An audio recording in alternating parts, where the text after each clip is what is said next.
Serbisyo, Ninya Corpus kasama si Migs Bustos sa DZMM.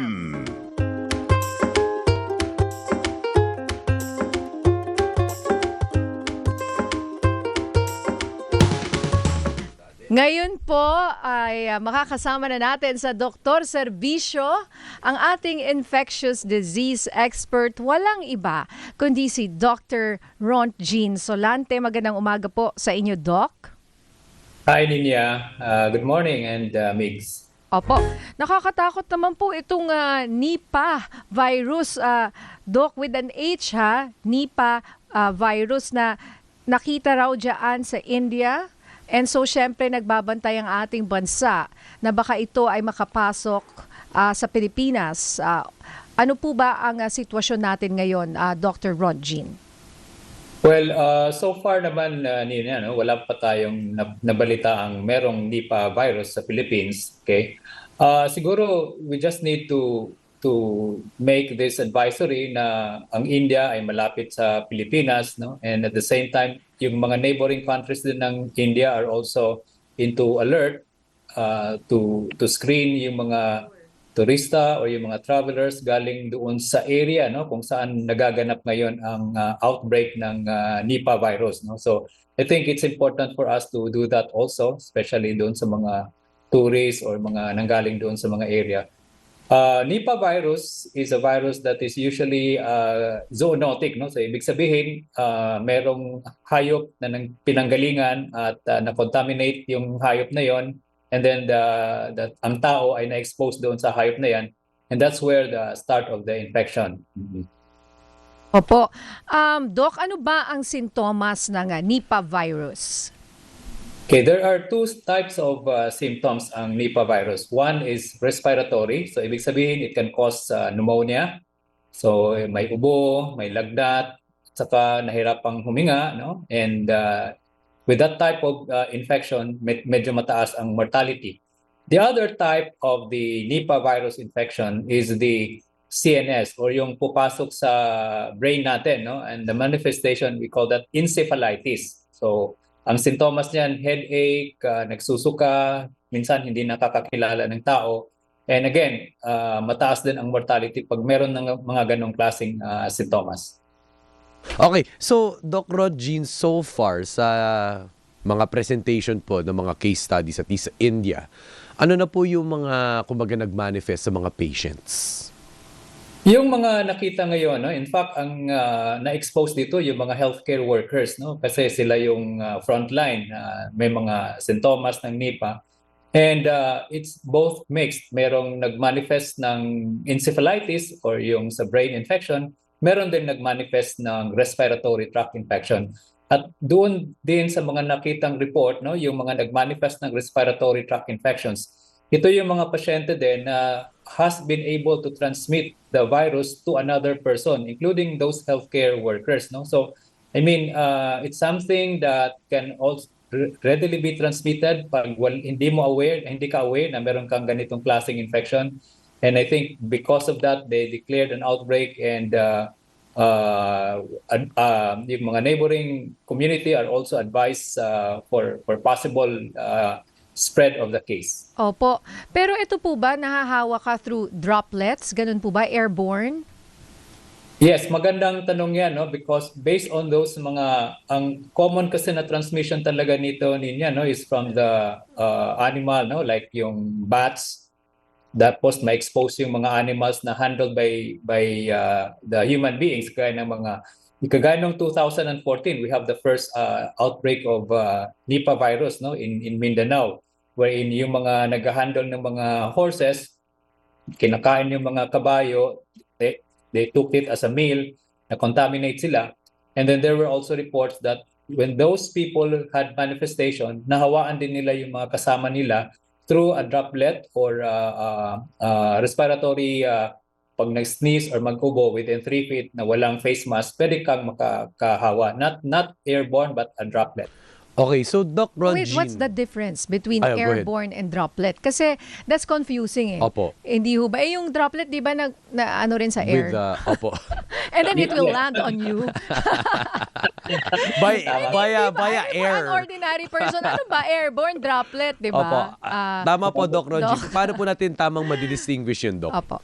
Yes, so ang droplet, pag nag-ubo or nag-sneeze within 3 feet, no? So you have a bigger droplet of your saliva, of the particles in your nose or your mouth, no? So within 3 feet, you can be infected. Ang airborne, it's more than 3 feet because it's too small and then it can circulate in the air for a longer period of time. So pag wala kang face mask, talagang when you are in a room without a ventilation, without magandang ventilation, you can get it even at a longer period and even more than 3 feet. So sabihin natin, kumari sa isang enclosed space, kapag hindi po na-disinfect yun na maayos, pwede ka mahawa via airborne.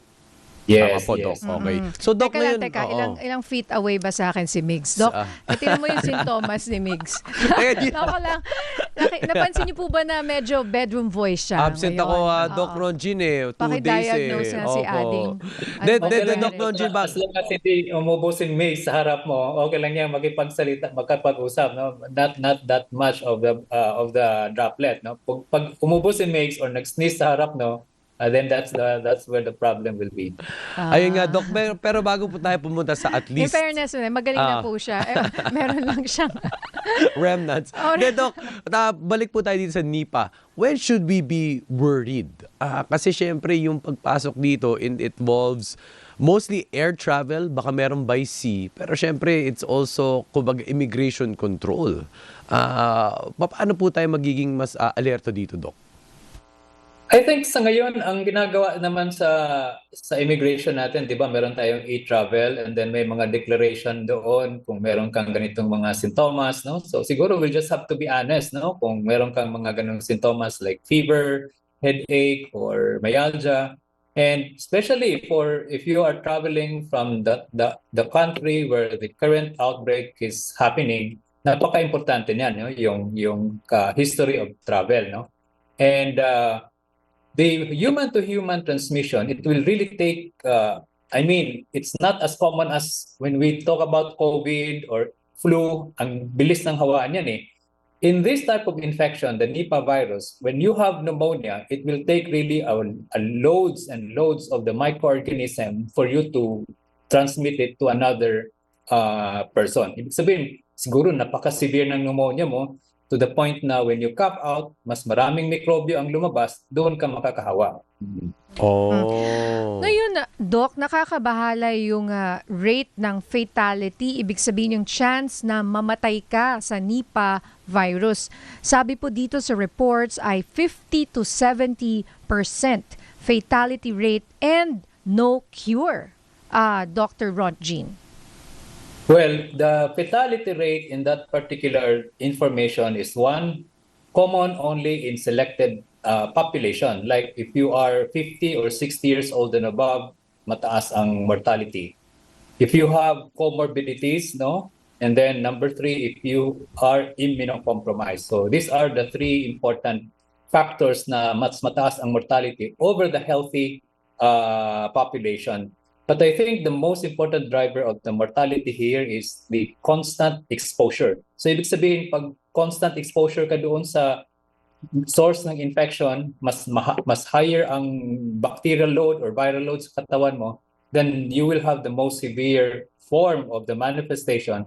Then mas mataas din ang rate ng mortality. Kasi hindi lang brain ang infected dito, it can also affect other organs. So, Doc Ron Jean, so at least for now, nasa information stage po tayo ngayon. No need to panic, no need to be alarmed. Tama po ba, Doc Ron Jean? Yes, Mix. No, and I would just like to add this. No, Nipah virus is not something new in Bangladesh and India because every now and then they always have outbreak. Kasi yung bat na yung carrying that virus is also common in these countries. No, kaya yun yung medyo challenge sa mga ganitong klaseng countries because they have a specific type of zoonotic infection that will really be causing every now and then outbreak. Alright. So, Doc Ron Jean, transition po ulit tayo, no? Kasi according po sa mga previous ating interviews, yung pinag-uusapan po natin yung super flu, na-mention nyo nga na medyo nag-wane down na siya by the end of January, February. Pero ngayon, since malamig pa rin ang panahon, ini-enjoy po natin ito, minsan lang ito, pero maaring marami tayong kilalang down ang immune system, marami pong may sakit. Common po ba ito, especially ngayon, Doc?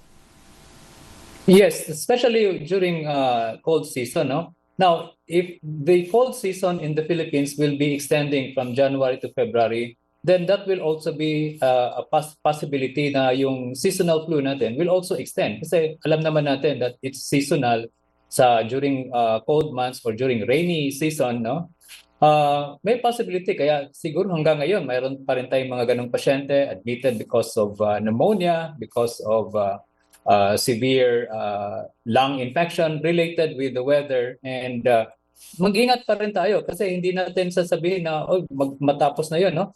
Especially malamig pa rin ngayon, and then that's where the co-circulation of hindi lang flu or influenza, there are other viruses mix. You have RSV, you have adenovirus, you have para-influenza, and all of these are co-circulating with each other during this time of the season. And speaking of other viruses nga po, itong RSV pala ay isa rin sa binabantayan, and ito ay mas common daw po sa mga senior citizens. Dr. Ron Jean, paki-enlighten nga po kami sa RSV, and I heard meron rin daw vaccine against this. Yes, no. So ang RSV, or the respiratory syncytial virus, is also common, no, among the vulnerable population. This is a virus that behaves similar to your influenza. But the difference here is based doon sa data, sa mga earlier data na nakikita natin ngayon. In fact, mas mataas yung mga nagka-RSV with cardiovascular, no, komplikasyon sa puso, komplikasyon sa lungs, to the point that mas higher ang mortality niya kumpara doon sa influenza. And I think that's the reason why vaccine was priority for this RSV, because ang vulnerable population nito yung mga COPD, malakas manigarilyo, yung patients that have diabetes, patients with heart conditions, no? And that's why they will be the priority for the vaccine. There's already a vaccine, and that vaccine should only be given once. Unlike your flu, your vaccine should be given every year. But for the RSV vaccine, only one vaccine will be given to the vulnerable population. Opo. So at least no, hindi na masyadong maggastos once, tapos lifetime na po yung RSV. And usually, anong age po binibigay itong RSV vaccine? Okay, so sa guideline natin ngayon, you can give the vaccine 18 years old up to 50 years old pag meron kang severe comorbidities, no?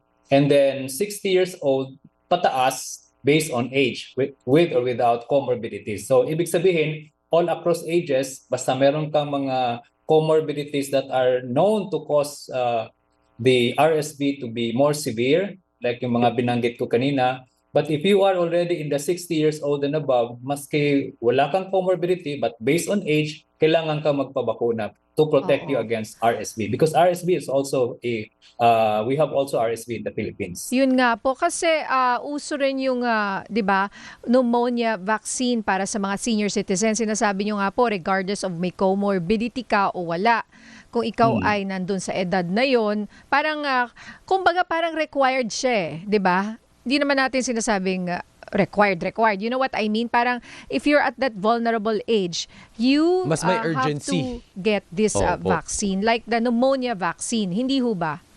Yes. Kasi magkaiba In fact, yun magkaiba. Opo. magkaiba yung bakuna, magkaiba yung virus. But again, ang point dito, this virus can have the same complications, which is something that's very difficult to tell. Halimbawa, may isang 50 years old or 60 years old na punta sa hospital, inatake sa puso, and then meron palang history na nagkaubo-ubo 3 to 4 days ago. Most likely, the atake sa puso niya is triggered by that particular infection. No? So, is it RSV? Is it influenza? Or is it pneumococcal? We don't know. And that's why we, the clinicians, recommend vaccines for this population. Ang pinaka-importante yung influenza vaccine, pneumococcal vaccine. Tapos ngayon, dinagdag na natin ang RSV vaccine.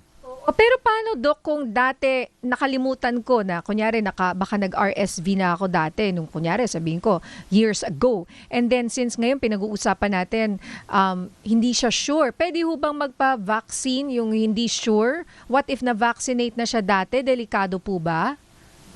Well, sa bakuna naman, no, ang maganda lang sa bakuna, walang overdose. No? So halimbawa, hindi sa sure na nabakunahan siya 3 years ago or 4 years ago, but he wants to have that protection kasi dumadami ang mga kaso. Yes, he can have the vaccine again. No? Kasi importante doon, updated naman yung vaccine niya ngayon because of the increase in the cases. Bago po ba itong vaccine na to sa Pilipinas? I mean, na nire-recommend natin sa mga seniors, especially, what year po nag-start? Para lang may basis tayo. Kasi yung pneumonia, alam ko, dati pa yan, lagi sinasabi, magpa-pneumonia vaccine kayo. Yung RSV, parang ngayon ko lang po, recent ko lang naririnig na magpa-RSV rin daw yung mga seniors.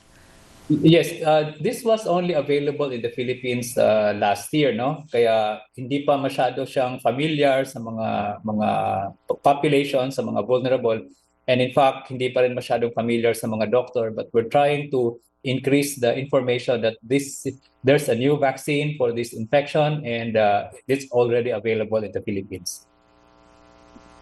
Opo. Ayan. Okay, so since last year lang siya available, malamang sa hindi, mga magulang natin, kunyari ako concerned sa Malamang parents marami ko, pang hindi pa siguro nakapagpabakuna sila ng mga seniors. RSV, Opo. lalo na sila prone dahil may mga maintenance na yan eh. Oo. Opo. Yeah.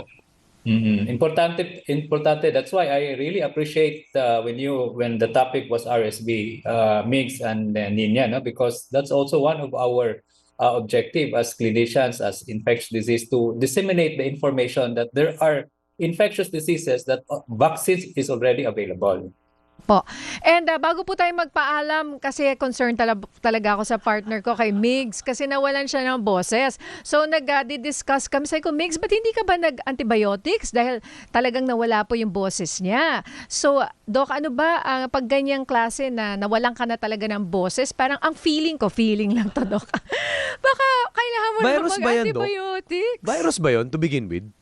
Yes, it's still a virus, no? Kasi sore throat and it's just a matter of the severity of that sore throat, that pamamaga sa throat mo. That's why medyo mawawala ang boses mo yan. But if you'll notice, 2 to 3 days after, if you will just rest, hindi ka masyadong nagsasalita and then drink lots of fluids, no? That's it. That's all it takes for you to recover from that. Hindi mo kailangan ng antibiotic. Pero Doc, question. Sabi ko kasi, mag-antibiotics ka na, Migs. Ako yung kapitbahay na, kunin mo to, ito. Pero mali yun, wag niyo pong gagayahin. Pero Doc Rodgin, relating to at least the weather, yung mga seasonal na mga pinagdadaanan natin, kasama din po siya. Kasi, nagkataon na case study lang ako. Meron din ako mga ibang kilala na nawalan din ng boses during this time, Doc. Yes, kasama talaga yan. Kasi ang alam mo, itong mga respiratory virus, no, they have the affinity, no? Mas mabilis silang kumakapit sa upper area ng throat natin, no? So that's why they are called an upper respiratory tract viruses. But in some patients na mag-severe, they can also go down and cause pneumonia. Doc, may gamot ba dito, Doc? Supportive, like mga lozenges, fluids. Rest talaga, Mix. Ang importante dyan, no? You'll notice if you will rest 2 to 3 days, you will really feel the difference. While compared to yung hindi ka nagre-rest, nagtatrabaho ka pa rin, tapos gusto mo lang ma-overcome to because of work, that will not do good for that particular symptom. Alright. Migs, ilang days ka nag-rest? Nakakainip kasi magpahinga, Doc. 2 days ka ata. Naka-rest naman po siya Naka-rest na naman at least tayo. 2 days. Better naman to, Doc, compared to 3 days or 4 days ago. Yes. Yeah. All Thank you, Doc. right. All right. Get well soon, partner. Okay, thank you, Doctor, sa libreng konsultasyon. Thank you, Doc. Dr. Ron Jean Solante, ang ating infectious disease expert. Once again, ang dami na naman po naming natutunan po sa inyo. Maraming salamat for being our Dr. Serbisyo. Huwag po kayong magsasawa, Doc, ha? Thank you. Thank you, Doc. Thank you, Mix. Thank you, Nina. Bye-bye. Bye. Ayun, partner. Ano naman daw yan eh? Self-limiting. Self-limiting. Nawawala on its own Yun kasi naman viral. yun naman din ang ano ko, instinct ko. Self-limiting. Tsaka ano yan, pero wag rin tayong maging kampante kasi yung viral, sabi nga ng mga doktor, pwedeng maging bacterial yan. Pwede raw bumaba at maging pneumonia. Pero ang pneumonia, again, may pwedeng bacterial, pwede rin viral. Wag naman sa. But you look better, partner. Thank you. Don't worry. I think hindi ka na bawal ka na magkasakit. Hindi ako pwede magkasakit. Lalo na sa Sabado. Sabado. Oo. Magbabalik po kami dito sa nagseserbisyo Niña Corpus at Migs Bustos.